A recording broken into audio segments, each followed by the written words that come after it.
Okay, I'm showing connected. Am I reconnected?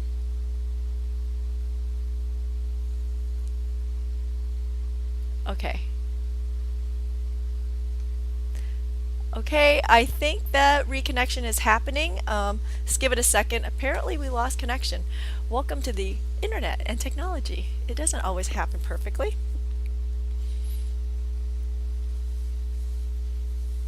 Okay, we're good. On all systems go, I think. Okay. Okay, great. Sorry about that. Don't know what happened. We're going to start over. All right, so we're going to go over the tools, what tools you need today. Just to start from the beginning, you're going to need something round, bail making pliers, multi-looping pliers, a bezel mandrel, or round nose is helpful. And then chain nose or flat nose, either one will be helpful here today too. So make sure pliers, you should always just sort of have them on hand because sooner or later you're going to need them. Flush cutters. Ultra flush is always helpful. If you don't have that, you'll definitely need a file because we're going to do a little filing today. Some sandpaper is going to be useful today too, and a leather mallet. I'm just going to use a small one today because we're doing small pieces, and we're going to set the stone today too. So you're going to need a burnisher and a bezel rocker of some sort.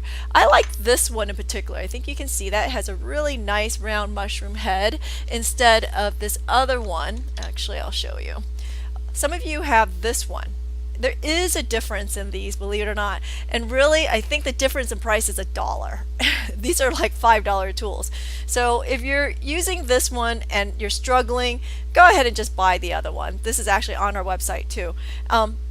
If you notice the thickness of the head, it's a little wider, so it gives you a little more working space. But then this nice round curve is also really functional. These days anymore, they are selling the brass ones. I'm not really sure what the advantage is there. It's fine.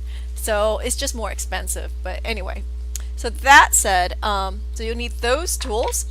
And this is about where you should be with the project at this point, right? So you should have made all these little circles, the spokes. It didn't really matter where you went with the spokes.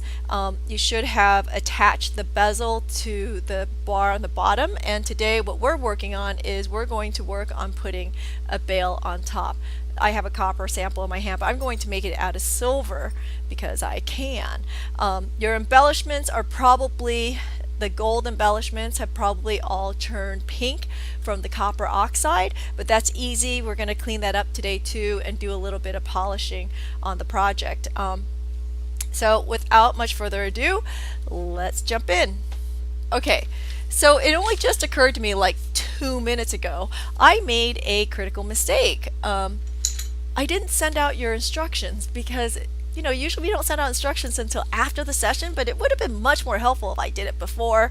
I apologize, but there is going to be a diagram in your instructions for the bail. But sorry, you'll get it later. I'll just go through it this way. Okay, so I'm just going to cut this out, and what you're going to do is ooh, it blew up on me. Okay, so I'm gonna have to fix the instructions anyway. That blew up on me. It should have only been about 3/4 of an inch wide, and this is probably closer to an inch. Let's pull out a measurement here and see what's going on. Yeah, it sort of grew on me. It's funny because I did print this a couple of times and to make sure that it printed properly, but it seems like I don't know.